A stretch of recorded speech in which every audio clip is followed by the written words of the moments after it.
Seat 2A is no longer available. Please accept seat 24B. I understand exactly what this means. Activate Protocol Omega now. Protocol Omega confirmed.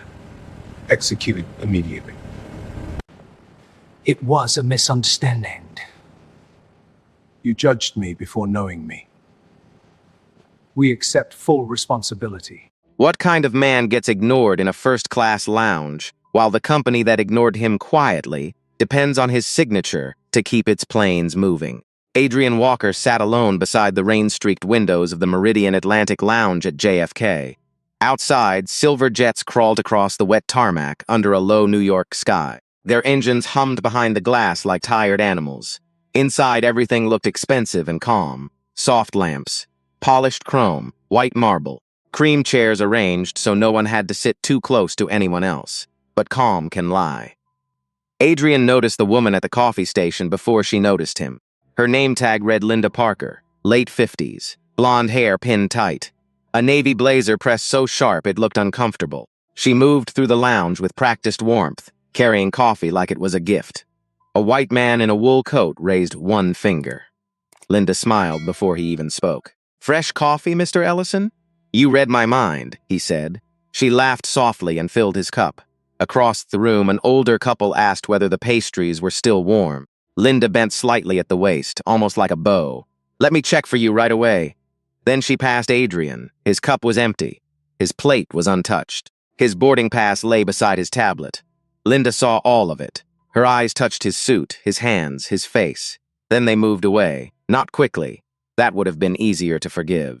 She looked long enough to decide, then looked away as if he were a problem that would leave on its own. Adrian stayed still. He had learned that stillness made people nervous, especially people who expected anger from him, especially people who expected him to prove he belonged. He was 44 years old, broad-shouldered, neatly dressed in a charcoal jacket and a pale blue shirt. No loud watch, no flashy luggage, just a leather briefcase worn smooth at the corners, the kind of thing a man carries because it belonged to someone before him. His father had carried that briefcase to work every morning for 30 years. Adrian rested one hand on it. Linda returned to the coffee station. She refilled another cup. She wiped a counter that was already clean. She glanced toward Adrian again, then looked away. He heard the question in her silence. How did he get in here? It was not the first time. He had heard it without words in hotel lobbies, private clubs, charity dinners, and boardrooms where his name was printed on the agenda. Yet someone still asked if he was with security. He had learned to smile through it, to breathe, to let insult pass through him like smoke. But the body remembers what pride refuses to show. His thumb tightened against the edge of his tablet. On the screen, blue lines moved across a map of airline routes, crew positions, gate dependencies, fuel windows, cargo transfers, maintenance blocks, tiny pieces of motion that made the modern world feel effortless. To Linda Parker, Adrian was just a black man sitting too quietly in a room built for people who expected to be welcomed. To the aviation industry, he was something else entirely. He was the founder and chief executive of Novagrid Systems, the company that supported the digital operations of several major carriers. Not the part passengers saw, not the smiling app or the glossy website. The hidden part, the permissions, the checks. The quiet confirmations that allowed aircraft to leave the gate legally, safely, and on time. Airports did not run on confidence, they ran on systems. And many of those systems breathed through Adrian Walker's code. He looked back out the window as a Meridian Atlantic jet rolled toward a taxiway. Its tail cut through the rain, blue and silver against the gray morning. Linda approached the table beside him. Not his table, the table beside him. A woman in a cream cashmere wrap had just sat down with her husband. Linda's face opened instantly. "Good morning. Welcome back. Can I get you both something before boarding?" The woman smiled. "Coffee with cream, of course." The husband added, "And maybe those almond pastries if they are fresh." Linda gave a warm little laugh. "For you, I will make sure they are." Adrian watched her walk away. The insult was small enough to deny. That was how it survived. No shouted slur, no slammed door, no open refusal, just a skipped cup. A colder glance. A service smile given to everyone else. Small things, repeated for a lifetime, can become heavy enough to bend a person's soul. Adrian's phone buzzed once. A message from Ethan Miller, Novagrid's chief systems officer. London team confirmed. Meridian leadership expected at 10 tomorrow. Contract review ready. Adrian read it, then locked the screen. Tomorrow's meeting in London was supposed to be routine, but important. Meridian Atlantic wanted expanded access to Novagrid's operations platform. More automation, more dependency, more trust. Adrian almost smiled at that word. Trust. Across the lounge, Linda returned with the pastries for the couple. Steam rose faintly from the small plate. She set it down with both hands, like it mattered. The woman thanked her. Linda touched her own chest. My pleasure. Then the boarding announcement floated over the speakers. Meridian Atlantic Flight 88 to London Heathrow. First-class passengers may now proceed to Gate A17. The lounge shifted, coats lifted from chairs. Wheels clicked against tile. Men checked watches. Women gathered handbags. The careful silence broke into the soft rush of important people moving toward important places. Adrian closed his tablet, slowly, precisely. Linda finally looked at him directly. For one brief second, something like relief crossed her face. Not apology, not recognition, relief. He was leaving. Adrian stood. He buttoned his jacket and picked up his father's briefcase. His reflection appeared in the rain-dark window. Tall, calm, unreadable. Linda stepped toward him, too late. Sir, would you like anything before you go? Her voice was polite now, thin and careful. Adrian looked at the empty cup on his table. Then he looked at her. No, thank you. That was all. No lecture. No raised voice. No scene for the room to enjoy. Linda nodded, but her smile trembled at the edges. Perhaps she sensed something in his restraint. Perhaps not. People often mistake quiet for weakness because it lets them feel safe. Adrian walked through the lounge doors into the terminal. The sounds changed at once. Rolling suitcases, gate announcements, children asking tired questions, shoes striking polished floors. America in motion, impatient and crowded and divided in ways it rarely wanted to admit. He moved toward Gate A17 with his boarding pass glowing on his phone. Seat 2A, first class. Confirmed 6 weeks ago. Behind him, Linda returned to the coffee station. She would likely forget him by lunch. Just another passenger. Just another face she had decided not to see. But Adrian would remember. Not because his ego was fragile. Because dignity is not a luxury item. It is not something handed out with champagne and warm towels. It is not reserved for people who look familiar to those holding small power. It is the first thing owed to a human being. And at JFK that morning, in a lounge full of soft light and careful smiles, Meridian Atlantic had already failed that test. Adrian did not know yet how far the failure would spread. He did not know that within hours, executives would be shouting across glass offices. Dispatchers would stare at frozen screens. Passengers would sleep on terminal floors from Dallas to Frankfurt. News anchors would say his name with disbelief. He only knew this. The first insult had been quiet. The next one would not stay quiet for long. Gate A17 had the cold brightness of a place where people were sorted before they were understood.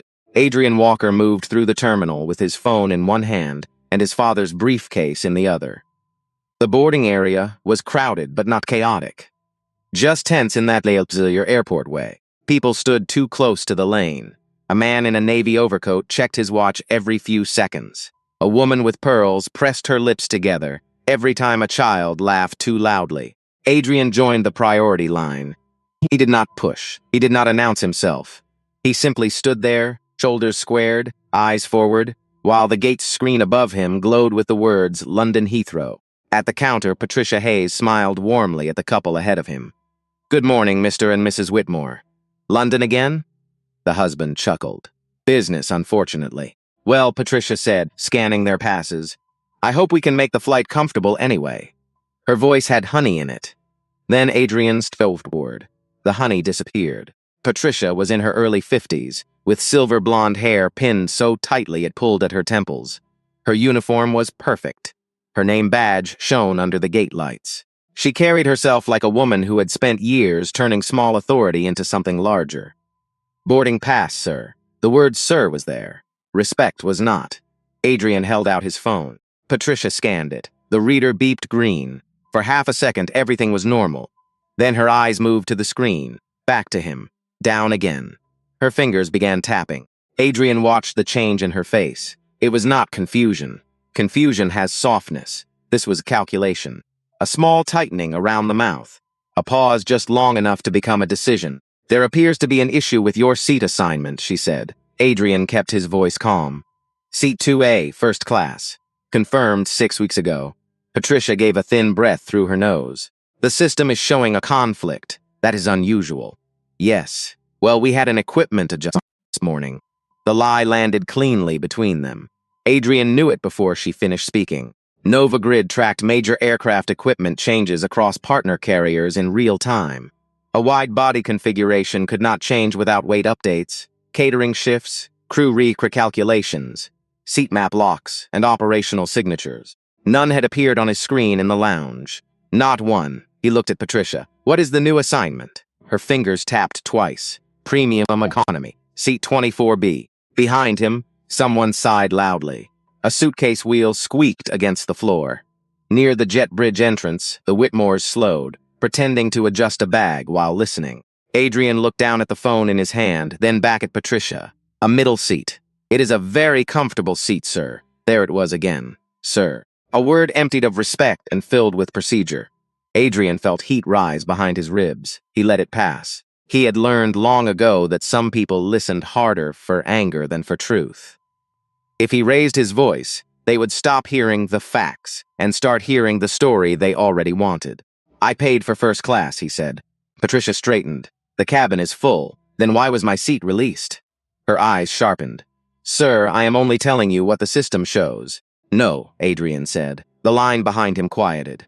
A man lowered his phone, then lifted it again, camera angled just enough to pretend it was not recording. Adrian's voice stayed low. You are telling me what you want me to accept. Patricia's cheeks colored. Before she could answer, a tall man stepped out from the jet bridge. Mark Collins, senior flight attendant, mid-40s, square jaw, polished smile, the kind of man who believed a uniform could make every opinion sound official. Problem here, Patricia? Patricia did not look away from Adrian. This passenger is refusing his reassignment. Mark's eyes moved over Adrian in one sweep. Suit, briefcase, brown skin, calm face. His conclusion arrived before his judgment did. Sir, we have a schedule to keep. If you have been assigned a seat, take it. Customer relations can discuss compensation after arrival. Adrian turned toward him slowly. This is not about compensation. Mark smiled without warmth. It usually is. The words struck harder than a shove because they carried history with them. Not just Mark's history, America's history. The old habit of turning a black man's dignity into a request for free things, a complaint into a hustle, a paid seat into a favor. Adrian looked from Mark to Patricia. Neither knew him. Worse, neither wanted to. A young gate assistant standing behind Patricia glanced at the screen. Her name tag read Nora. She opened her mouth, then closed it. Her fingers hovered near the keyboard. She had seen the green scan. She had seen the confirmed seat. But Patricia's posture warned her to stay small. Adrian noticed that too. Power does not only harm through cruelty. Sometimes it harms by teaching decent people to be silent. The line behind him grew restless. Some passengers looked annoyed. Some looked embarrassed. A few looked entertained. That was the part that always cut deepest. Humiliation became public theater so quickly. The person being wronged had to carry not only the insult, but the gaze of strangers deciding whether his pain was inconvenient. Patricia folded her hands. Mr. Walker, are you accepting seat 24B or not? For the first time, her mouth formed his name. Not because she respected it, because the system forced her to read it. Adrian looked toward the jet bridge. Beyond it waited the aircraft. Beyond the aircraft, London. Beyond London, a boardroom full of Meridian Atlantic executives who would ask for more access, more integration, more trust. He gave a slow nod. Fine. Patricia blinked, surprised by the ease of it. I will take 24B, Adrian said. Relief passed across her face too quickly to hide. Mark stepped aside with a small, satisfied tilt of his head. Good choice. Adrian looked at him. No, it is a choice you will remember. Mark's smile faded for just a second. Then Adrian walked down the jet bridge. The tunnel was narrow and dim, lined with gray walls and the low mechanical breath of the airport. His shoes struck the floor in steady beats. Behind him, boarding resumed as if nothing meaningful had happened. That was how systems protected themselves. They moved on. They depended on the injured person to absorb the damage quietly, so everyone else could remain comfortable. At the aircraft door, a young flight attendant smiled at him with practiced brightness. "Welcome aboard." Her eyes dropped to the boarding pass on his phone. 24B. The smile hesitated. Just a flicker. "This way, sir." Adrian entered the aircraft. First class open to his left like a private world. Wide seats, soft leather, glasses already waiting on small trays. A man in seat 2C unfolded a newspaper. A woman near the window adjusted a cashmere wrap. Someone laughed softly over champagne. Seat 2A was occupied. A white man Adrian did not recognize sat by the window, already taking off his shoes, already at home. Adrian did not stop. He did not look long enough to give the man a story to tell. He kept walking, past the curtain, past the soft light, past the invisible border where welcome became tolerance. Premium economy was louder, tighter, warmer, overhead bins thudded shut. A child cried somewhere in the back. A man argued with his wife about a charger. The air smelled of wet coats, coffee, and fatigue. Seat 24B waited in the middle, between a tourist with a neck pillow and a broad-shouldered man who had already claimed both armrests. Adrian lowered himself into the narrow space. His knees touched the seat in front. His briefcases barely fit beneath it. The tourist gave him a quick apologetic smile. "Tough boarding day, huh?" Adrian fastened his seatbelt. The buckle clicked like a lock. "Yes," he said quietly. "Tougher for some than others." Up front, behind the curtain, glasses clinked. Back at the gate, Patricia was probably already telling herself she had handled a difficult passenger. Mark was probably leaning in the galley, amused by how easily the problem had moved to the back. But Adrian sat still in seat 24B, hands folded, breathing evenly. His face showed nothing. Inside, something colder than anger began to form, not rage. Rage wastes motion. This was calculation, clean, sharp, final. The aircraft door closed with a heavy thud, and in that sound, Adrian heard the first lock turn. The engines began to whine beneath the floor, low at first, then rising into the cabin like a warning. No one understood. Adrian sat in seat 24B, with his shoulders pulled in and his hands resting on his knees. The tourist on his right had already started a movie. The man by the window had closed his eyes and spread himself wider, one elbow planted on the armrest, as if ownership were a matter of inches. Around them, the plane settled into the ordinary surrender of departure. Seatbelts clicked. Overhead bins slammed. A baby fussed 3 rows back. Someone coughed into a napkin. A flight attendant hurried down the aisle counting bags, with the tight face of a person trying to clean up a delay she had not created. Adrian looked toward the curtain at the front of the cabin. It hung there softly, a simple fabric divide, but it felt older than the airplane itself. On one side, champagne and warm towels. On the other, knees pressed against hard plastic, and people apologizing with their shoulders. He had been on both sides of that curtain many times. What hurt was not the smaller seat. It was the message. You may have paid, you may have earned, but we decide whether you belong. The aircraft pushed back from the gate. The movement was gentle, almost tender. Rain streaked the oval window 2 seats away. Outside, ground crews, in orange vests, guided machines through the gray morning with practiced precision. Adrian reached into his jacket and removed his phone. The signal still held. Barely. He did not call customer service. He had no interest in a scripted apology from someone paid to sound sorry. He did not call Patricia Hayes. He did not call Mark Collins. People like that rarely heard the truth until it came from above them. He called Ethan Miller. Ethan answered on the second ring. Adrian. No hello, no small talk. Ethan had known him for 12 years. He knew the sound of a controlled voice under pressure. Adrian kept his eyes forward. Initiate Protocol Omega on the Meridian Atlantic account. Silence. Not empty silence, heavy silence. Ethan spoke carefully. Adrian, that is a system-wide integrity hold. I know what it is. It has never been used. It is being used now. The tourist beside him lowered the volume of her movie without looking over. She had heard the tone, not the words. Even strangers can feel when a quiet conversation carries weight. Ethan exhaled slowly. Are we compromised? Adrian looked toward the front curtain again. Faint laughter moved through it. A glass clinked.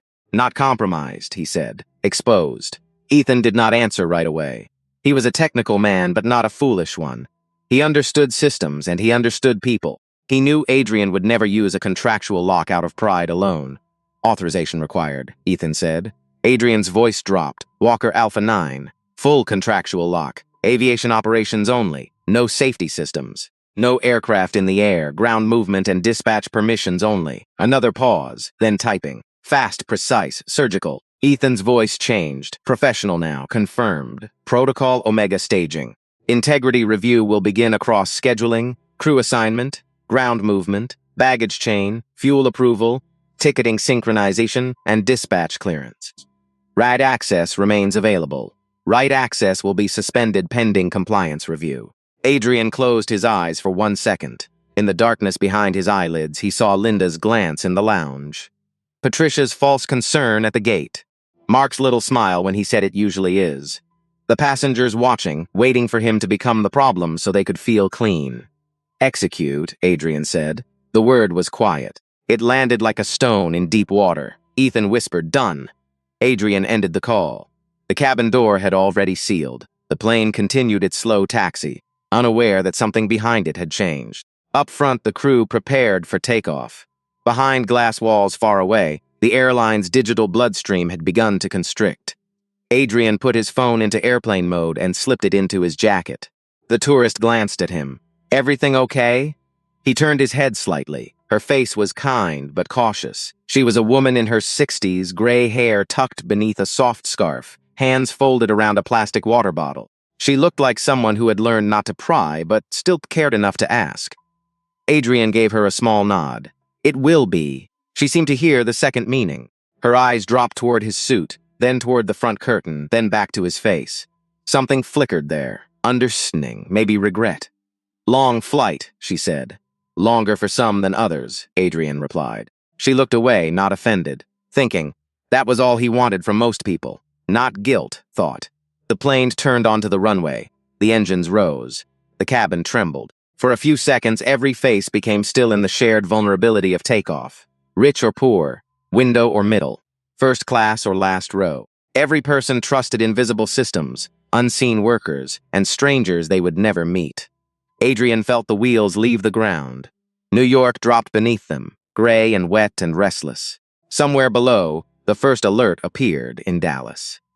At the Meridian Atlantic Global Operations Center, the night shift had not expected trouble. The room was wide and dim, lit by wall-sized screens showing aircraft across 6 continents.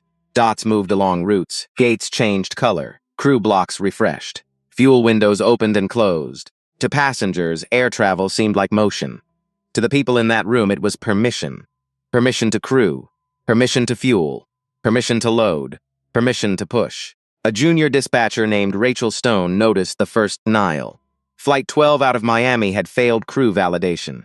She frowned and tapped the command again. Denied. That made no sense. The captain had checked in. The first officer had checked in. The cabin crew was complete. The aircraft was fueled. The passengers were boarding. Rachel tried again. Denied. Her fingers stopped above the keyboard. "Hey," she called across the row. "Anyone else seeing crew validation errors?"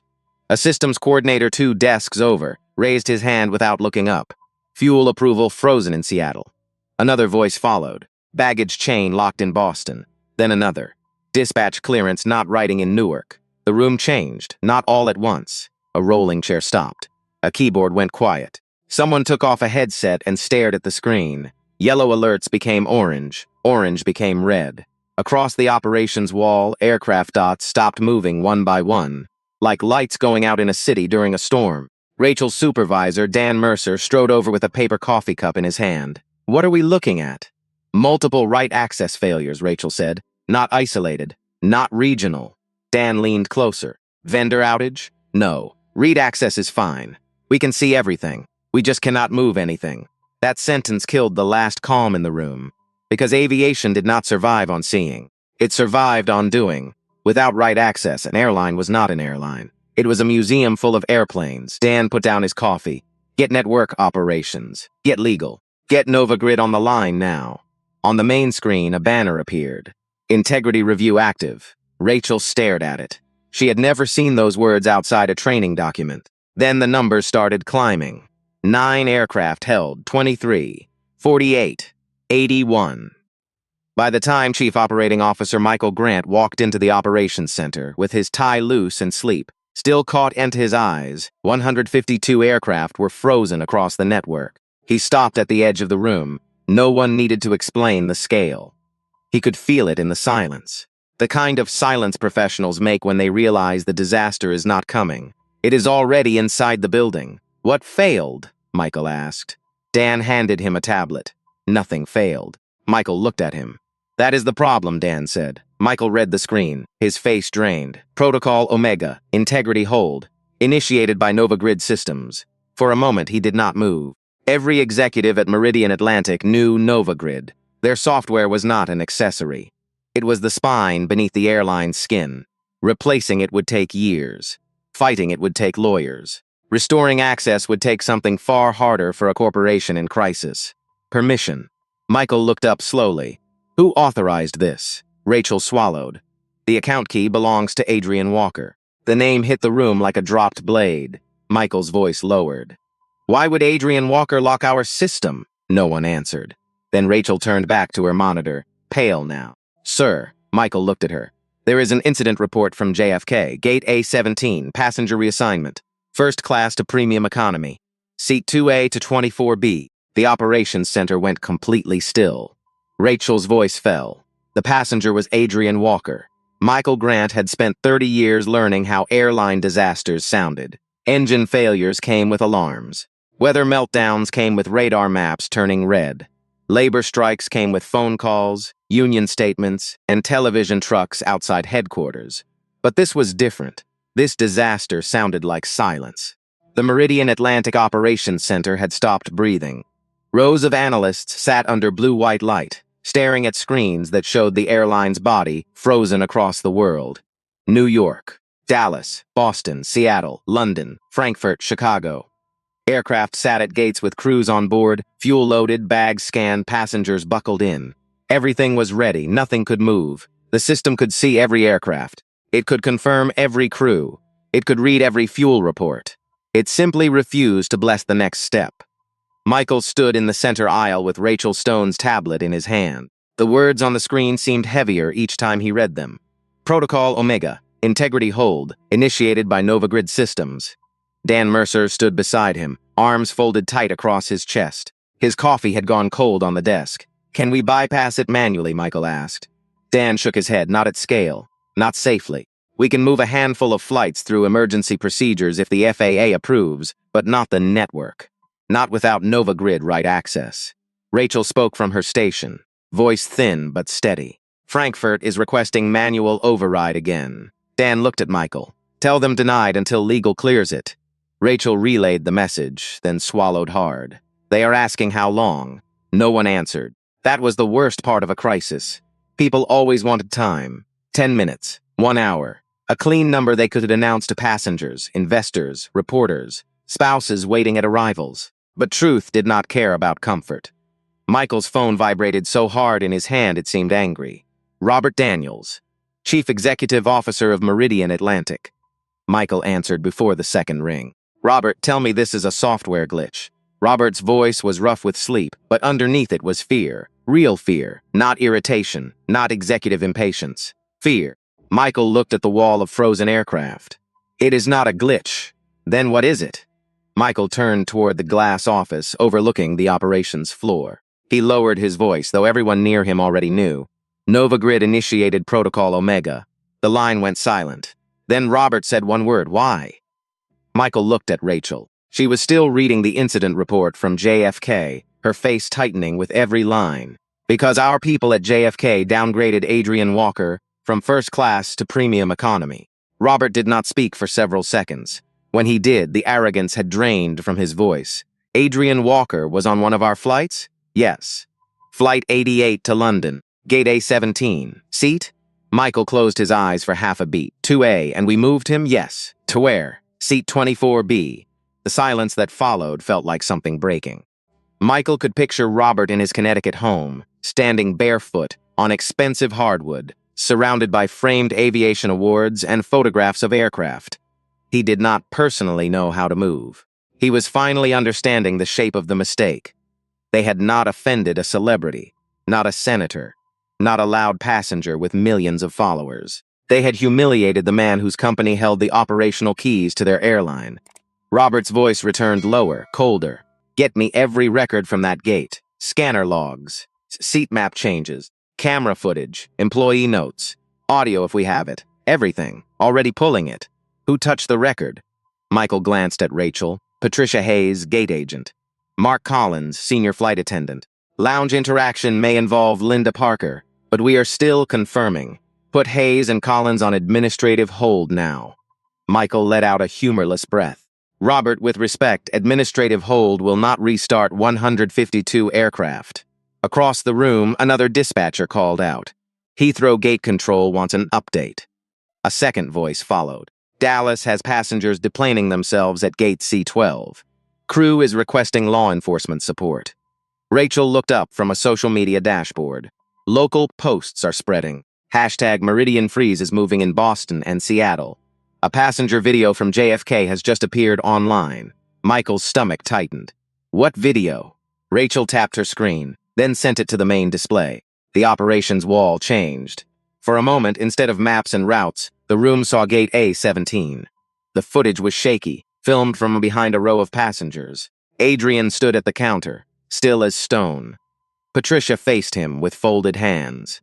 Mark stood near the jet bridge, with that practice smile people used when they thought they were winning. The audio was not perfect, but it was enough. This is not about compensation, Adrian said.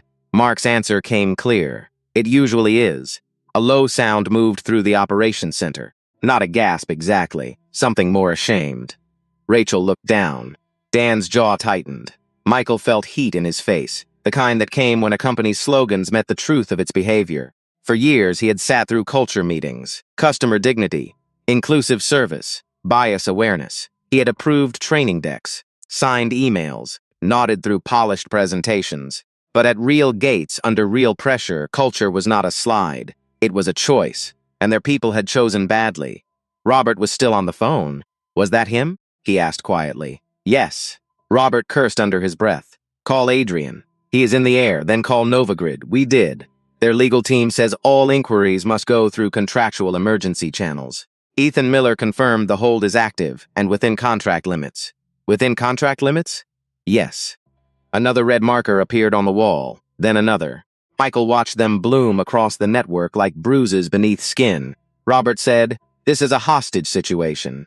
Michael's eyes stayed on the frozen aircraft. "No," he said before he could stop himself. The line sharpened. "What did you say?" Michael inhaled. "This is a consequence." The words surprised even him, but once spoken, they became solid. A consequence of what? Michael looked toward Rachel. She had tears in her eyes, but was still working, still answering messages, still doing her job while the machine came apart.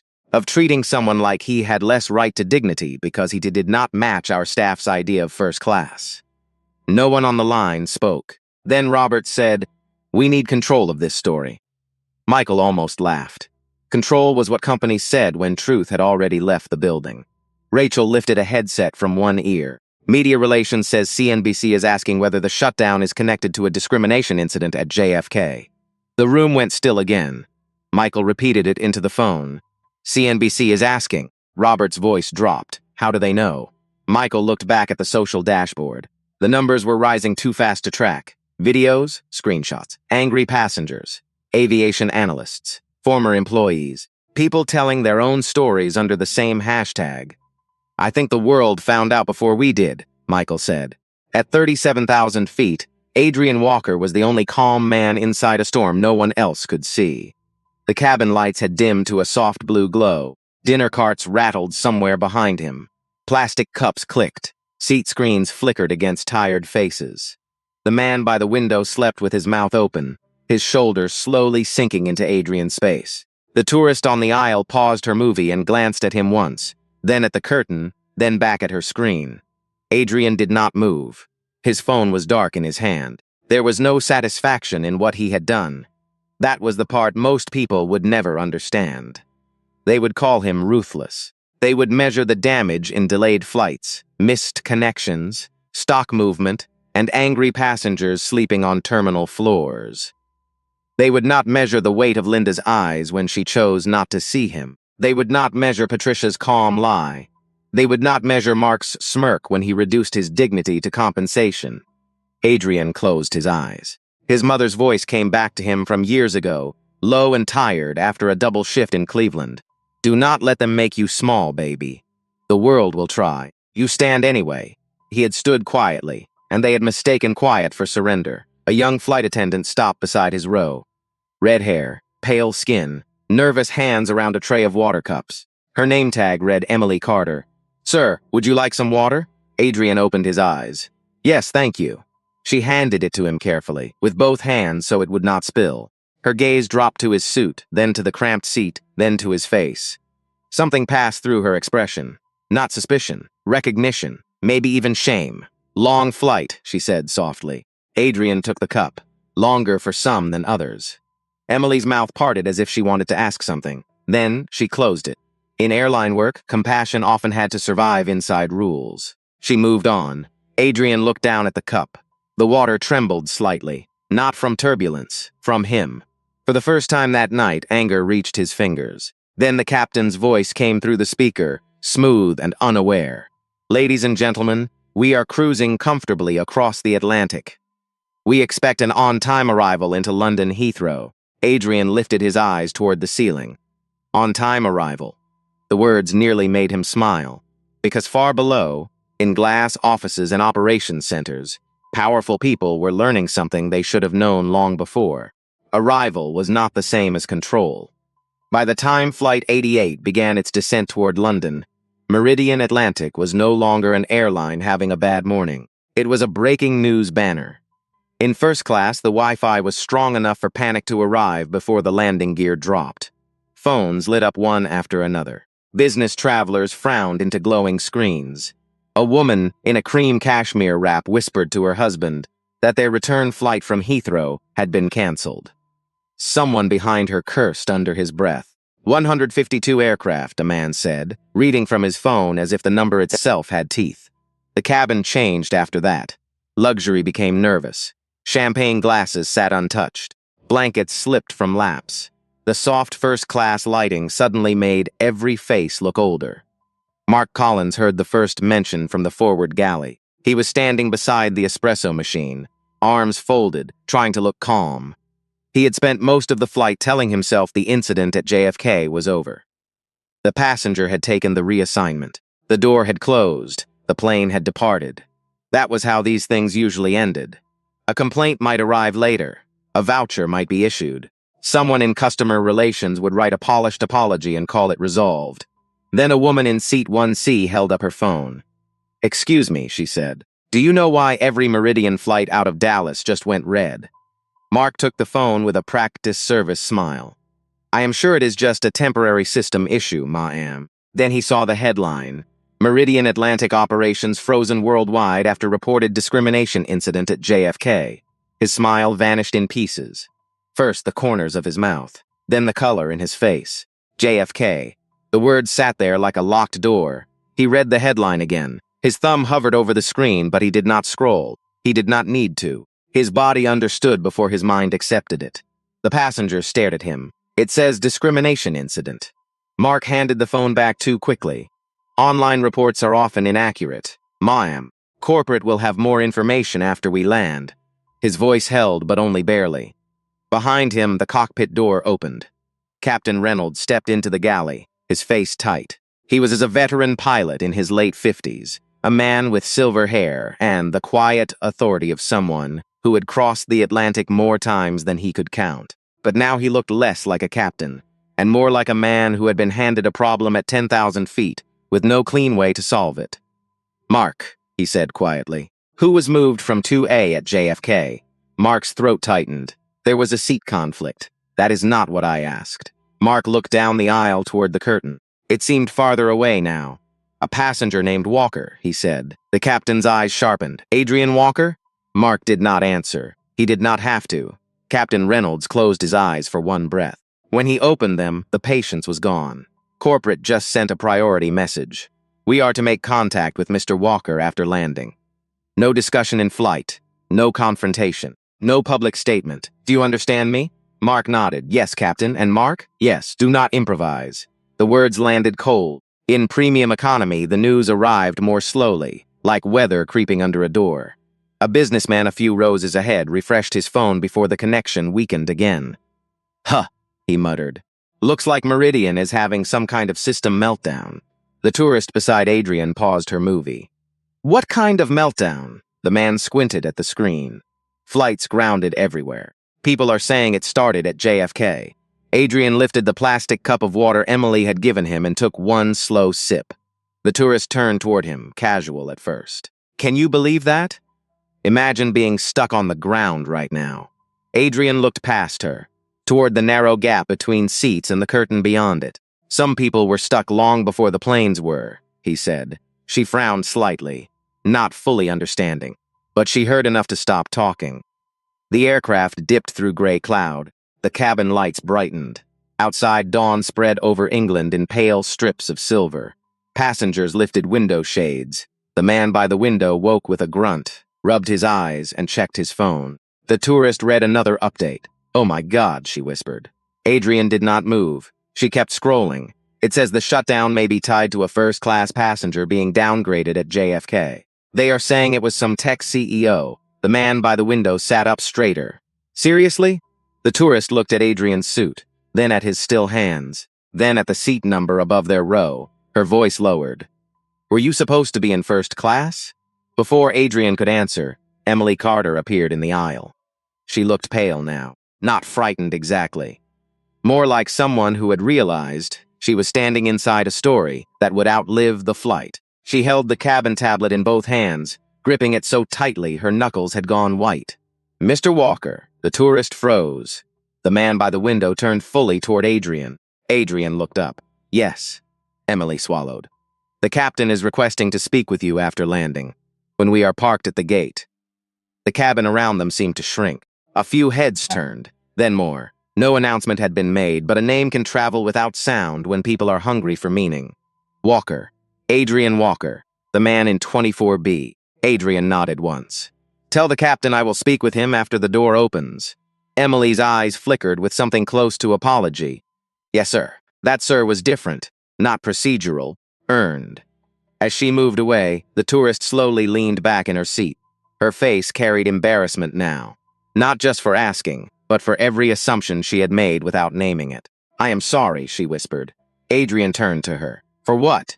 She struggled for the words, for not seeing it sooner.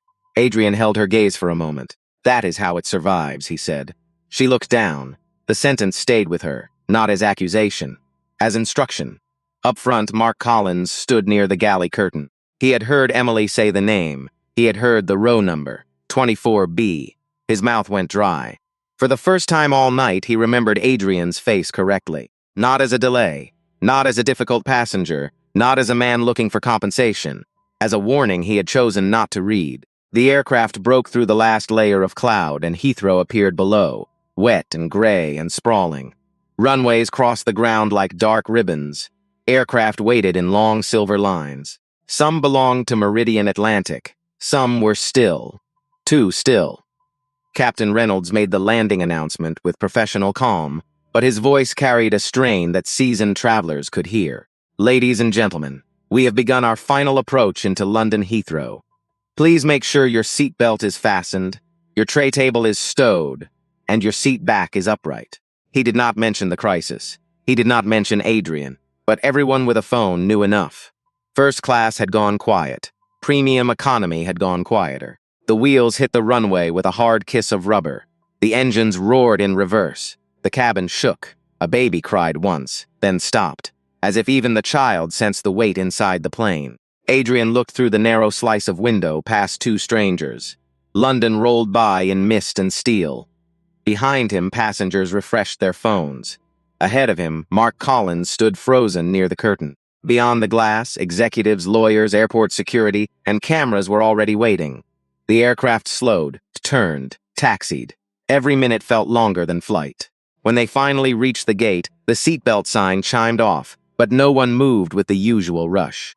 No one jumped up to grab bags. No one pushed into the aisle. The cabin held still, watching, waiting. The door opened into a wall of silence, not airport silence, Not the ordinary pause before passengers leave. This was heavier, human, watchful. Adrian unbuckled his seatbelt. The metal tongue slipped free with a soft click. He reached under the seat and pulled out his father's briefcase. Then he stood in row 24.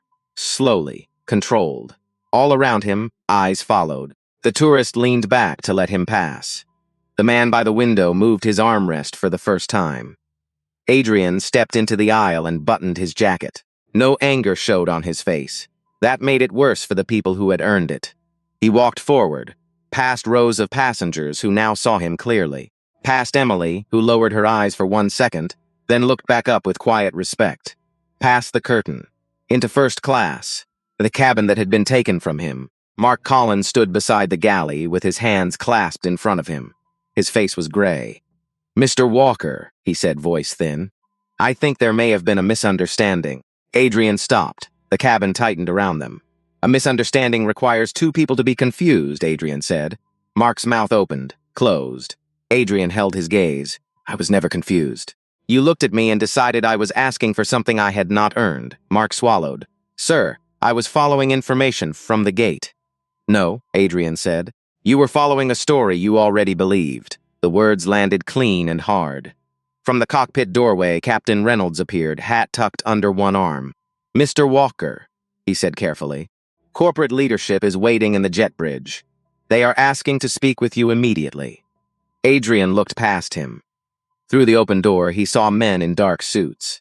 A woman holding a legal folder against her chest. Airport security standing too straight. A communications officer checking her phone with shaking hands. Consequences wore expensive shoes. Adrian stepped off the aircraft, and every footstep sounded like judgment. William Parker was waiting 3 steps inside the jet bridge. But the moment Adrian Walker came through the aircraft door, William forgot the apology he had rehearsed. He had planned to begin with control, a calm voice, a lowered chin, a sentence shaped by legal counsel. "Mr. Walker, on behalf of Meridian Atlantic, we sincerely regret the inconvenience." But then he saw Adrian's face. Not angry, not loud, not pleading. That made it worse. Anger gives a company something to manage. Silence gives it a mirror. Adrian walked toward him with his old leather briefcase in one hand and his jacket buttoned with the other. Behind him, passengers stood frozen in the cabin aisle, phones lifted at chest height. In front of him, Meridian executives lined the jet bridge like people waiting outside a courtroom. William stepped forward. "Mr. Walker, I am William Parker, Chief Operating Officer." "I know who you are," Adrian said. William swallowed. His throat felt dry. "On behalf of Meridian Atlantic, I want to offer our deepest apology for what happened at JFK." Adrian kept walking. William turned and followed him, matching his pace down the narrow bridge. The glass walls showed a wet Heathrow morning. Service trucks rolled across the ramp. A Meridian aircraft sat at the next gate, dark and motionless, its nose pointed toward a runway it could not reach.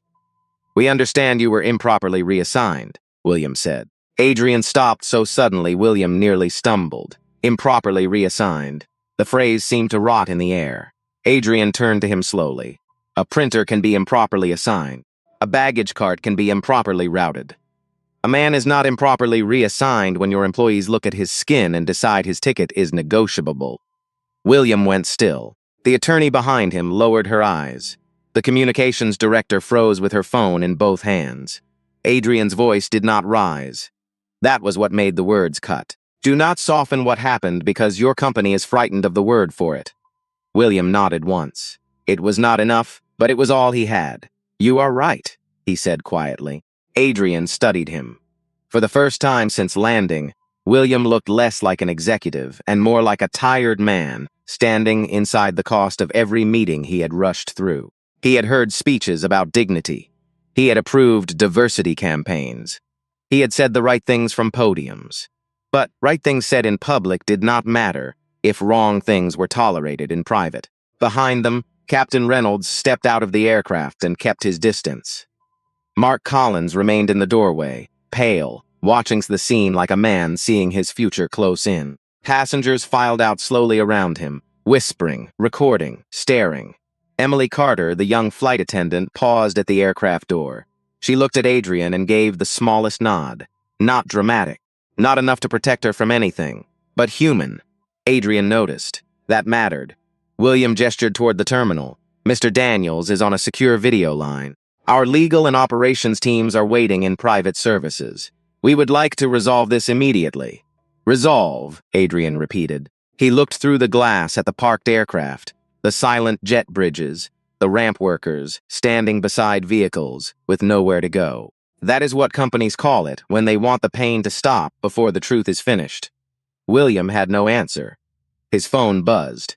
Then the legal officer's phone. Then the communications director's. The crisis moved through them in vibrations and glowing screens.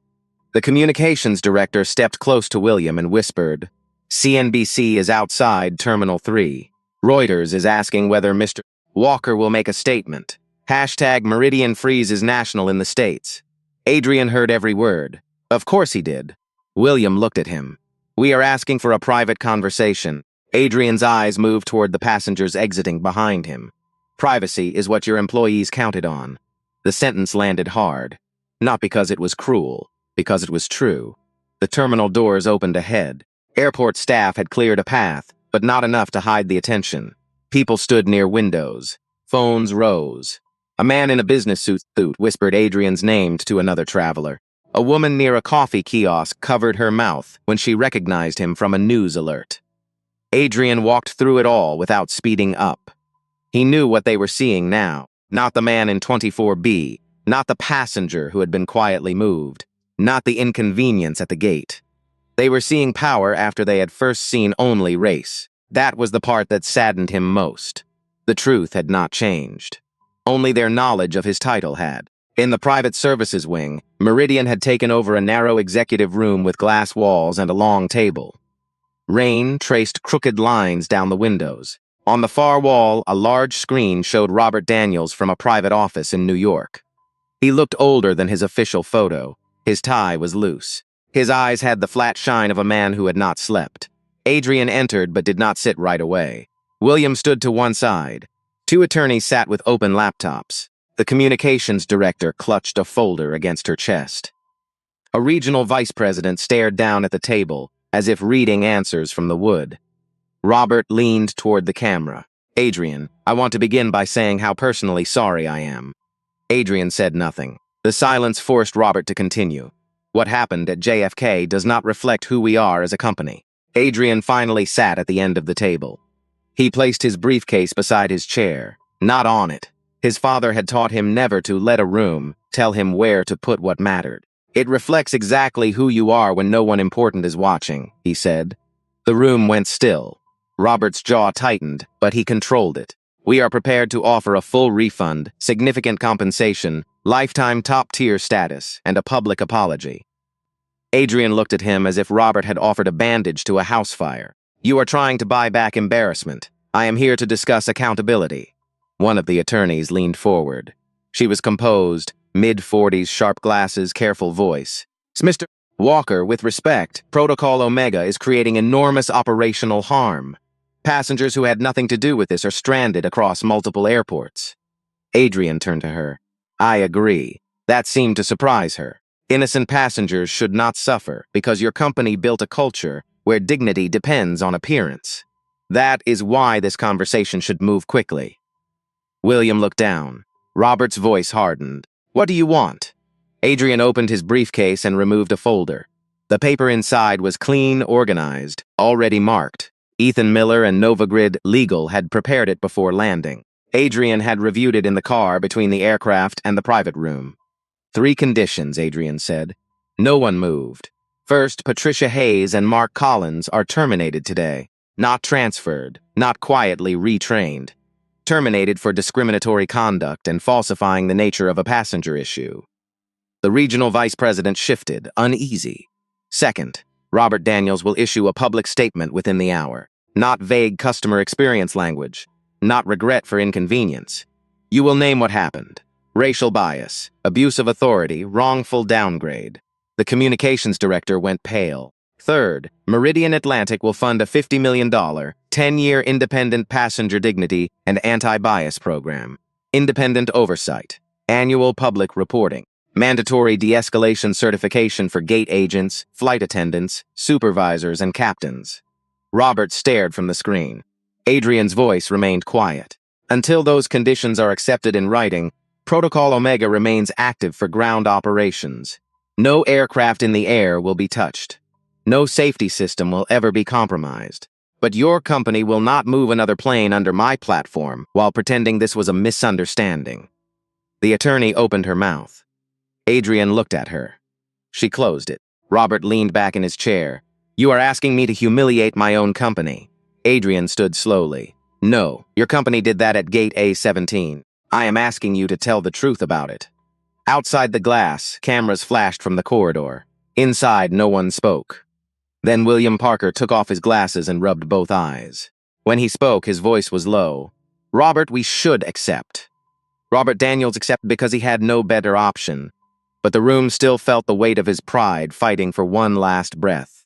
On the screen, he sat motionless in his New York office. Shoulders stiff, eyes fixed on Adrian Walker, as if staring could change the terms. Behind him, through a wide window, dawn had begun to lift over Manhattan. The city looked calm from that distance. Clean, powerful, unbothered. But Robert was not calm. His airline was frozen. His board was calling. His passengers were filming. His stock was already sliding before the market even opened. And across the table in London, the man his employees had pushed into seat. 24B was now deciding how much truth Meridian Atlantic could survive. William Parker broke the silence first. Robert, he said again, softer this time. We should accept. The communications director looked from William to the screen. Her hands trembled around her pen. She had spent her career smoothing language, reframing errors, turning harm into inconvenience. But even she seemed to understand that this was not a day for soft words. One of the attorneys leaned toward her laptop. If we accept, she said carefully, we need written confirmation from Novagrid that restoration begins immediately after execution. Adrian looked at her. Restoration begins after compliance, not after promises. The attorney stopped typing. Robert inhaled through his nose. Fine. The word was small, but it changed the air. William turned to the legal team. Draft the acceptance now. Include all 3 conditions exactly as stated. The room moved at once. Fingers struck keys. Phones lit up. A printer in the corner began to wake with a low mechanical hum. Outside the glass, the corridor flashed with movement as airport officials and Meridian staff passed back and forth, all trying to look useful. Adrian remained still. He had learned something about power over the years. The loudest person in a room was rarely the most powerful. Real power often sat quietly, watching others reveal themselves. Robert leaned closer to the camera. Adrian, there is one thing I need to say. Adrian did not answer, but he looked up. Robert's voice lost some of its corporate polish. I have led this company for 11 years. I believed we were better than this. Adrian studied him for a long moment. No, he said. You believed the reports that told you were better than this. Robert flinched. Adrian continued. There is a difference between having a policy and having a culture. A policy lives in a folder. A culture lives at the gate, when a tired employee has power over a stranger and no executive is watching. William lowered his eyes. The words reached him because they were true. He remembered the training videos, the posters in break rooms, the annual messages signed by leadership. Respect every passenger. See every person. Service without bias. He had approved all of it. But Patricia Hayes had still looked at Adrian and invented a conflict. Mark Collins had still heard the facts and chosen the story that fit his prejudice. Linda Parker had still decided whose empty cup mattered. Robert rubbed his forehead. What do you expect me to say publicly? Adrian's answer came without hesitation. The truth. The communications director spoke carefully. Mr. Walker, the truth can be legally complicated. Adrian turned to her. No, the truth is usually simple. The fear around it is complicated. No one spoke. The printer clicked. Warm pages slid into the tray. The attorney gathered them and passed them to William. William read quickly, then sent a scanned copy to Robert's office for electronic signature. In New York, Robert looked down at another screen. His jaw worked once. Then he signed. The document returned to London moments later. The attorney placed the final printed copy in front of Adrian. He did not sign it immediately. He read every line. Patricia Hayes and Mark Collins terminated for discriminatory conduct and abuse of authority. Public statement within the hour naming racial bias. wrongful downgrade, and failure of leadership. $50 million over 10 years for an independent passenger dignity and anti-bias program, governed outside Meridian Atlantic, with annual public reporting. Mandatory de-escalation and bias recognition certification for gate agents, lounge staff, flight attendants, supervisors, and captains. Adrian paused at the last line. He added one sentence by hand. Passenger complaints involving discrimination shall not be closed by customer relations without independent review. He slid the document back. Add that. The attorney glanced at Robert on the screen. Robert closed his eyes. Add it, he said. A few minutes later, the revised agreement was signed. William let out a breath he had been holding for what felt like hours. It is complete, he said. Adrian took out his phone and called Ethan Miller. Ethan answered instantly. I am here. Adrian looked around the room, at William, at the attorneys, at the communications director, at Robert Daniels on the screen, a man finally cornered by the truth his own company had created. Conditions accepted in writing, Adrian said. Ethan's voice stayed calm, confirmed on our end. Legal has the signed document. Do you authorize phased restoration? Adrian paused, not full release. Begin staging. Restore passenger recovery channels first. Rebooking, crew reassignment, gate coordination, and baggage reconciliation. Ground movement after the public statement is live. William's head lifted. Robert leaned toward the camera. Adrian, we have aircraft full of passengers. And those passengers deserve to hear the truth before your planes move again, Adrian said. Robert went silent. Ethan spoke again. Understood. Beginning limited restoration. Adrian ended the call. Across the world, the first changes appeared not as celebration, but as relief. In Dallas, Rachel Stone saw a frozen panel blink from red to amber. She sat forward. Crew reassignment just opened for recovery flights. Dan Mercer turned toward her. Say that again. Rachel's fingers flew over the keyboard. Crew reassignment is active. Rebooking sync is active. Baggage reconciliation is coming online. The operations center did not cheer, not yet. Professionals in a crisis did not celebrate until the whole system breathed again. But shoulders dropped. A few people exhaled. Someone whispered thank God under their breath. Michael Grant stood behind Rachel, watching the wall. 152 red markers began to soften. Not green, not freedom, but movement, possibility. At JFK, Patricia Hayes sat in a small administrative office, with her badge on the table in front of her. She had removed it herself after Human Resources called. Her face was pale with disbelief.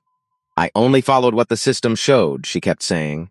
The investigator across from her, a tired woman with reading glasses and no patience for lies, turned her laptop around. The scanner log says Seat 2A was confirmed. The manual reassignment was entered from your terminal. Patricia stared at the screen, her mouth opened. No words came. At Heathrow, Mark Collins sat in a crew room with his tie loosened and both hands clasped between his knees. When the call came, he stood too quickly. Terminated? His voice cracked. There must be a misunderstanding. The human resources manager on the phone said nothing for a moment. Mr. Collins, the company has reviewed the gate footage, passenger accounts, and your interaction after landing. I was supporting the gate agent. You made a discriminatory assumption and escalated a wrongful downgrade. Mark looked through the glass wall toward the aircraft he had just worked. His reflection looked smaller than he expected. I can apologize, he said. The manager's voice softened, but not enough to save him. You should have done that before he had power over you. The line ended. Mark sat down slowly. For the first time, he understood that a smirk could cost a career. In New York, cameras were set up inside Meridian Atlantic headquarters. Robert Daniels stood beneath the blue-silver logo of the airline. He had changed his tie. Someone had powdered his face. The communications team had placed prepared remarks on the teleprompter. He looked at the first draft and shook his head. Too polished, he said. The communications director, patched in from London, blinked. What? Robert looked older now. Not better, not redeemed, just less protected by language. He deleted the first line himself. At JFK this morning, he began speaking to the camera during rehearsal. Our employees wrongfully downgraded Mr. Adrian Walker from his paid first-class seat after treating him through the lens of racial bias. The room around him went quiet. He continued. They abused their authority. They failed him. They failed our passengers. They failed the values we claimed to represent. For once, the words did not hide, they exposed. In the Heathrow private room, Adrian watched the live feed without expression. William stood beside him. When Robert finished, the statement spread across the world within minutes. News channels carried it. Passengers shared it. Employees watched from break rooms and crew lounges and gate counters. Some with anger, some with shame, some with relief that someone had finally said the thing out loud. Adrian did not smile. Truth was not victory. Truth was the beginning of repair. His phone buzzed. Ethan. Public statement verified. Authorization requested for ground movement restoration. Adrian looked through the rain-streaked window at the silent planes waiting under the English sky. Begin restoration, he said. Across the network, screens shifted from amber to green. Fuel approvals synchronized. Dispatch permissions reopened. Gate movements cleared. Baggage chains unlocked. One by one, aircraft that had sat still began to move again. Not all at once. Carefully. Deliberately. Like a body learning to breathe after being pulled from deep water. William watched the first green wave cross his tablet. His shoulders dropped. Thank you, he said. Adrian looked at him. Do not thank me. Build a company where this never has to happen again. William nodded. This time, he did not answer like an executive. He answered like a man who had finally understood the assignment. We will. By nightfall, Meridian Atlantic was flying again. But the company no longer looked the same from the inside. The planes moved first. Then the people did. In Dallas, passengers who had been sleeping against backpacks lifted their heads when gate screens changed from delayed to boarding. In Boston, a mother holding a tired child started crying when an agent told her the connection had been rebuilt. In Seattle, a pilot walked back into a cabin and said, "Folks, we finally have clearance." No one cheered loudly. They were too exhausted for that. But relief passed through the terminals like warmth returning to cold hands. At the Meridian Atlantic Operations Center, Rachel Stone sat back in her chair for the first time in hours. Her eyes burned. Her headset had left a mark against her hair. Around her, the wall of red had faded into amber, then green, one flight at a time. Dan Mercer stood behind her, rubbing the back of his neck. You did good work today, Rachel. She gave a tired laugh. I just read the screen. No, Dan said. You told the truth before anyone else wanted to say it. Rachel looked down at her keyboard. She thought of Adrian Walker in seat 24B. She had never met him. She might never meet him.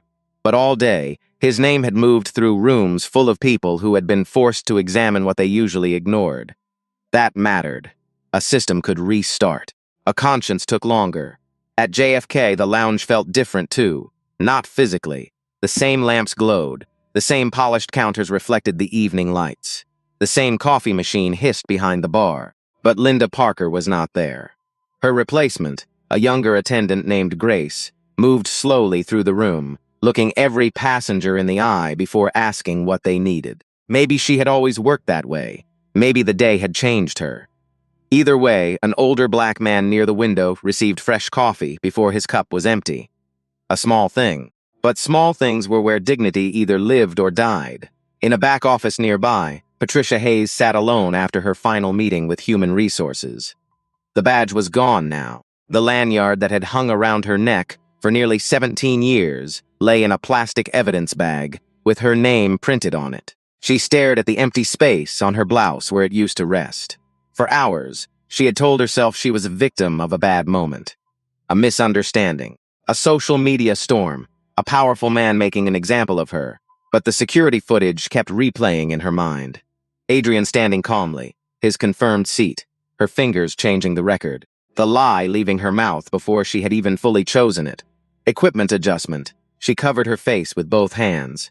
The shame did not arrive all at once. It came in pieces. First as fear, then as anger, then as memory. Every passenger she had doubted too quickly. Every person she had made prove they belonged while others passed through with a smile. Every time she had called it instinct, experience, procedure.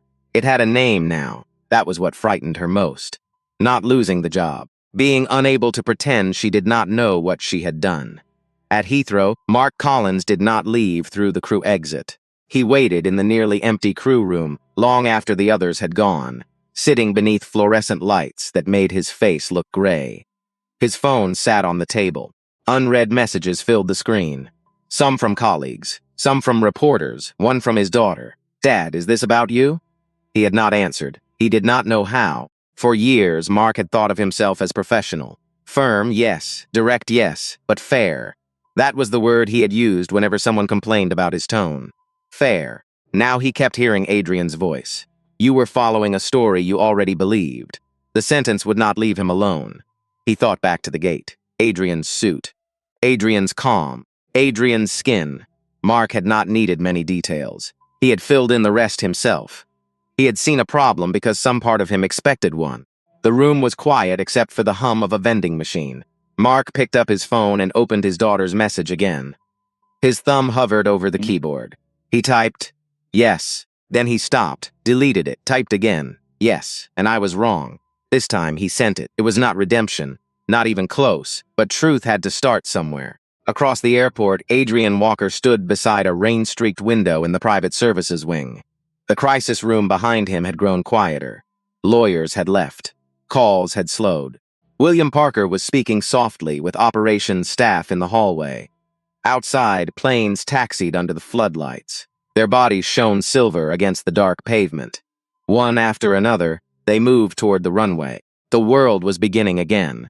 Adrian should have felt relief. Instead, he felt the heaviness of what it had cost. Thousands of passengers had been delayed. Crews had timed out. Families had missed connections. Businesses had lost money. Children had slept on terminal floors because adults in uniforms had failed to see one man clearly. Power used correctly was never light in the hand. That was another thing headlines rarely understood. William approached slowly. The board has confirmed the oversight fund. Independent chair to be named within 30 days. We will publish the first audit within 6 months. Adrian nodded but did not turn. And the complaint process? Revised. Discrimination claims cannot be closed internally without outside review. Your handwritten clause is in the final agreement. Adrian looked at him then. Good. William hesitated. Mr. Walker, I know nothing I say can undo what happened. No, Adrian said, it cannot. William accepted that. His face tightened, but he did not defend himself. But I want you to know something. My father flew Meridian for 34 years, ramp crew in Newark. He used to say an airline is only as good as how it treats people who have no power in the moment. Adrian studied him. Your father was right. William looked through the glass at the moving aircraft. I forgot that. Or maybe I let the company forget it, because forgetting was easier. Adrian's voice softened by a degree. Then remember it where it matters. Not in speeches. Not when cameras are on. Remember it at the counter. At the cabin door. When someone is tired, scared, angry, or alone. That is where culture is real. William nodded. I will. This time Adrian believed he meant it. Not because a crisis had made him good. Crisis did not make people good. It revealed whether they were willing to change. A staff member entered quietly. Mr. Walker, your car is ready. Adrian picked up his father's briefcase. He walked out through a side corridor just after sunset. No press line, no speech, no raised fist for the cameras. Just a man in a charcoal suit, moving through an airport that had changed its tone around him too late. Near the exit, Emily Carter stood by a service door with her crew bag at her feet. She looked surprised when he saw her. Mr. Walker. Adrian stopped. Emily took a breath. I am sorry. I should have understood sooner. Adrian looked at her tired eyes, her careful posture, the fear of saying too much and not enough at the same time. You offered water when others offered judgment, he said. Her eyes filled. It did not feel like enough. It rarely does, Adrian said.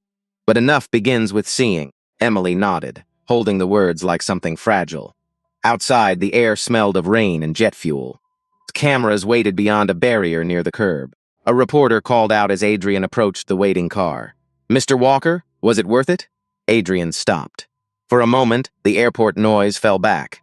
He thought of his mother, his father's briefcase, the empty coffee cup in the lounge, seat 24B, the sound of the buckle clicking shut. He thought of every person asked to prove they belonged in a place they had already earned. Then he turned slightly. It will be worth it, he said, if the next person does not have to make the same call. He got into the car. The door closed softly. Behind him, planes lifted into the dark one by one, carrying people across oceans, borders, and lives. And somewhere inside that movement was a warning no company could afford to ignore. Dignity is not a courtesy upgrade. It is the price of doing business with human beings. The next morning, Adrian Walker woke before sunrise in a quiet London hotel room, but the story had not slept. His phone glowed on the nightstand with hundreds of messages. Some from colleagues, some from old friends, some from people he had not heard from in years. News alerts stacked over one another until the screen looked like a wall of noise. Meridian Atlantic announces independent anti-bias program. Passenger Dignity Fund draws national attention. CEO apology sparks debate across airline industry. Adrian did not open the articles right away. He sat on the edge of the bed in the dark, elbows on his knees, listening to the low hum of the city beyond the glass. London was still waking. A bus hissed somewhere below. A siren faded in the distance. Rain tapped gently against the window. For the first time since JFK, there was no one asking him to move. No one watching his face. No one waiting for him to become angry. Still, his body had not fully released the tension. His shoulders felt heavy. His jaw ached from hours of holding back words he had every right to say. That was the part people rarely saw. The aftermath of dignity. The public moment ended, but the body kept score. He stood, crossed the room, and opened the curtains. The sky over London was pale gray. Below, black cabs moved through wet streets. People carried umbrellas. The world continued, as it always did, even after someone's private humiliation became a public lesson. His phone rang. Ethan Miller answered. "You sleep? Not much." "Same here," Ethan said. "Full restoration completed around 2 this morning London time. Meridian is operational, but under monitoring. No safety exceptions. No unresolved access issues. Good. Board channels are still requesting a call." Adrian watched a plane climb through low cloud far beyond the city. Nova Grid board or Meridian board? Both. Of course. Ethan paused. There is more. We are getting requests from 3 other airlines asking about independent bias review integration. They are nervous. They should be. Ethan's voice softened. "Adrian, I need to ask you something as your friend, not your systems officer." Adrian waited. "Are you all right?" The question landed quietly. No cameras, no lawyers, no executives. Just concern. Adrian closed his eyes for a moment. "I will be. That is not the same thing." "No," Adrian said, "it is not." Ethan did not fill the silence. That was one of the reasons Adrian trusted him. Some people treated silence like a hole. Ethan treated it like a place where truth could stand. Finally, Adrian said, "I keep thinking about how easily it happened. The downgrade, all of it. The lounge, the gate. The way everyone adjusted to the lie because it was more comfortable than challenging it." Ethan exhaled. People like systems when systems protect them. They dislike systems when systems expose them. Adrian looked at the briefcase on the chair by the door. "My father used to say a man should never need power to be treated like a man." He was right. "Yes," Adrian said. "But yesterday proved how often power is the only language some people understand." Neither man spoke for a few seconds. Then Ethan said, "What do you want to do now?" Adrian opened his eyes. "Make sure this does not become just a headline." By mid-morning, Adrian arrived at Nova Grid's London office, a modest building near Canary Wharf that looked smaller than the company's influence. He had never liked grand headquarters. Too often, they became temples to people who forgot who built the floor beneath them. Inside, the conference room was already full. Not with reporters, with staff, engineers, account managers, legal counsel, customer integrity specialists, people who had worked through the night to ensure aircraft in the air were never affected, and stranded passengers were recovered as quickly as possible. When Adrian entered, everyone stood. He stopped near the door. "Please sit down." They did slowly. Ethan appeared on the main screen from New York. Around the table in London sat Maya Chen, Nova Grid's general counsel, James Porter from Compliance, and Denise Brooks, the head of Customer Ethics Review. Denise was in her 60s, with silver hair, calm eyes, and a voice that could steady a room before panic took root. She had marched for civil rights as a teenager. She had taught Adrian early in his career that justice without process could become ego, and process without courage could become cowardice. Denise looked at him now. "You force the industry to look at something it has avoided for a long time." Adrian took a seat. "I forced one company to honor a contract." Denise gave him a small, knowing smile. "And why did that contract matter? Because they failed their passengers." She nodded. "Say the whole sentence." Adrian looked around the room. Every face was attentive, not worshipful, not afraid, listening, because they failed their passengers by allowing bias to hide inside procedure. Denise leaned back. That is the work now. Maya opened a folder. We need to prepare for scrutiny. Regulators may ask whether Protocol Omega was proportionate. Meridian's legal team accepted the terms, but public pressure will grow. Some will argue this was corporate overreach. James Porter spoke next. We can show every step. No safety systems touched. No aircraft in the air affected. Ground operations only. Contractual compliance language clear. Passenger recovery prioritized before ground release. Documentation is strong. Adrian nodded. Good. But legal strength is not the whole question. The room quieted, he continued. We have to be honest with ourselves, too. Power can correct harm, but it can also create harm. Yesterday, people were delayed because Meridian's culture failed. We limited the damage as much as we could, but passengers still paid a price. Denise's eyes softened. That is why accountability must be bigger than punishment. Adrian looked at her. What would you recommend? A public framework, she said. Not just for Meridian, for every partner airline. Bias incident escalation protocols. Independent complaint review. Data tracking on involuntary downgrades, removals, seat conflicts, service denial, and security referrals. Broken down by protected class where legally permissible. Reviewed by outside auditors. Maya added, with privacy safeguards. Of course, Denise said. Dignity includes privacy too. Ethan leaned toward his camera.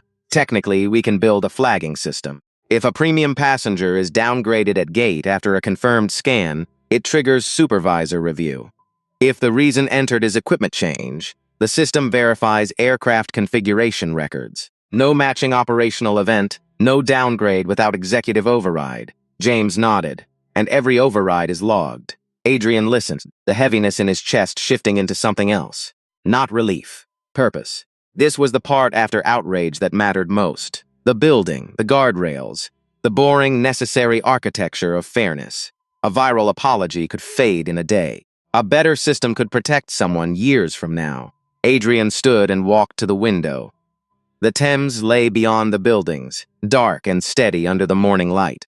Yesterday, he said, a woman in the lounge decided I did not need coffee.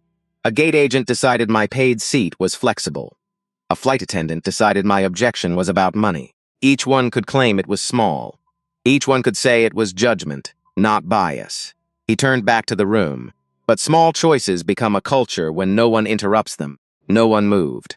So we interrupt them, Adrian said. Not with slogans, with structure, with training that has consequences. With data people cannot explain away. With complaint systems that do not ask the harmed person to prove their humanity twice.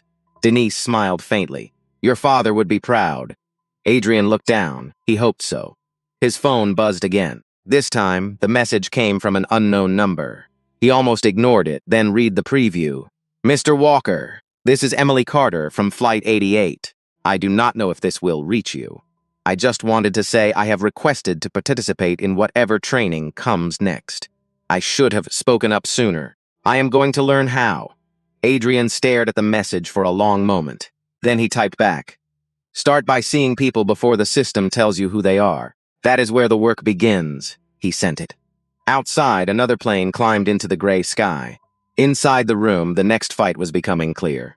This would no longer be about one seat, or one airline, or one man who turned out to be powerful.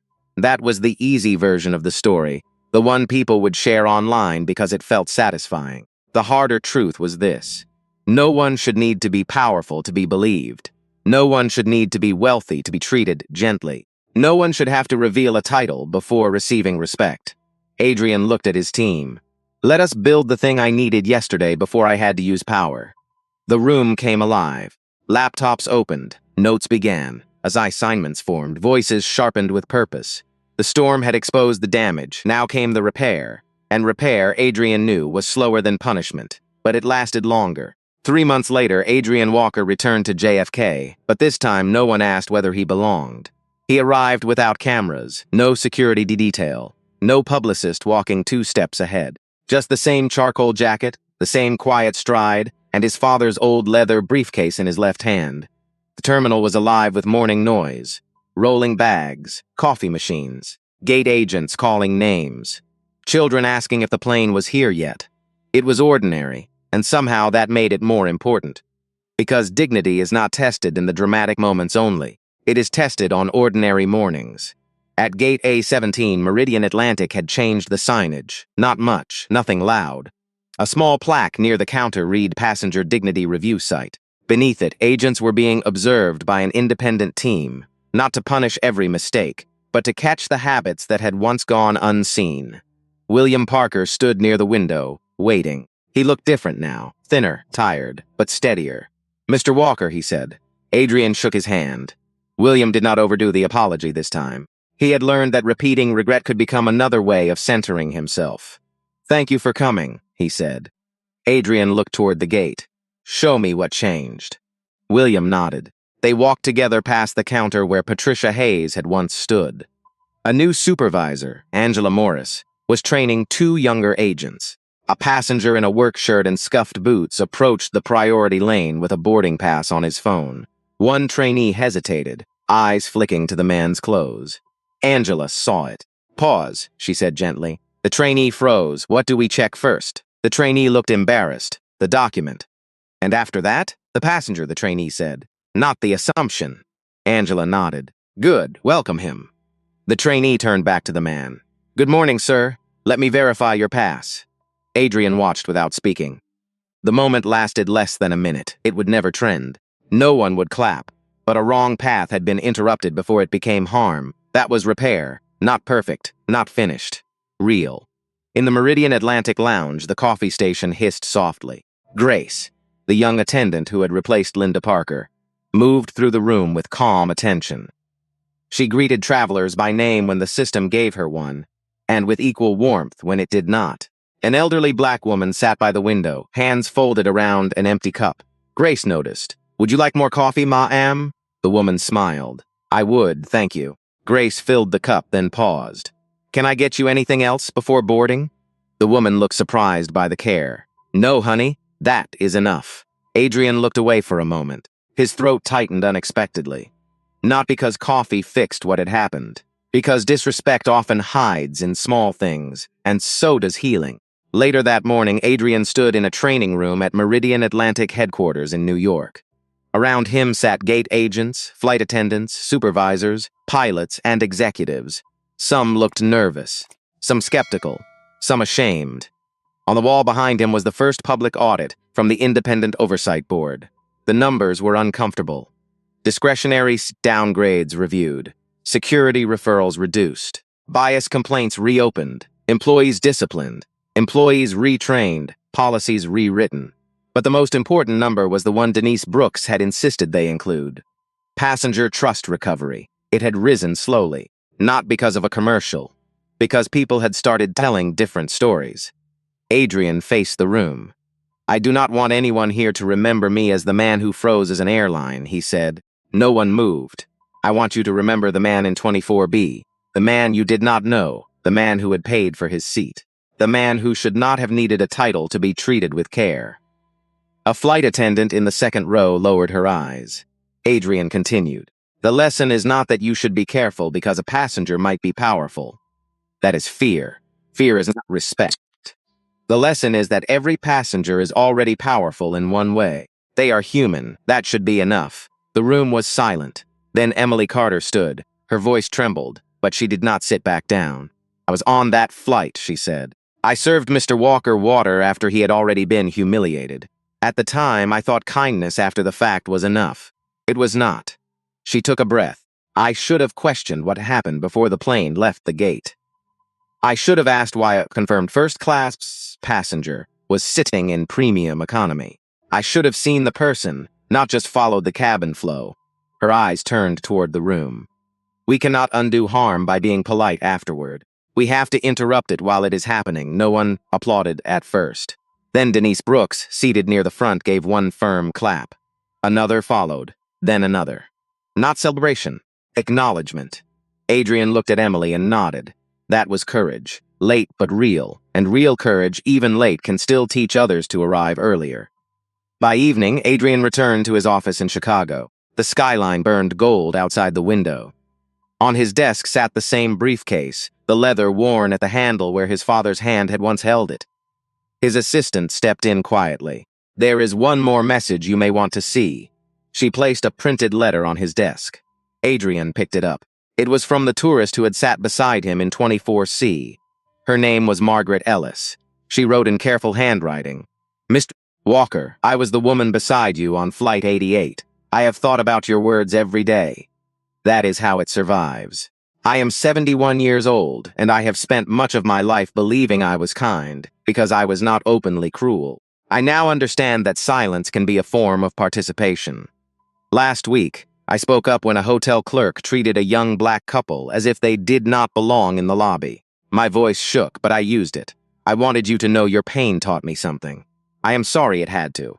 Adrian read the letter twice. Then he folded it carefully and placed it inside his father's briefcase. For the first time in a long while, he allowed himself to sit still without bracing for the next insult. The justice had not been perfect. Justice rarely is. Patricia had lost her job. Mark had lost his. Robert Daniels had lost the comfort of pretending culture was a slogan.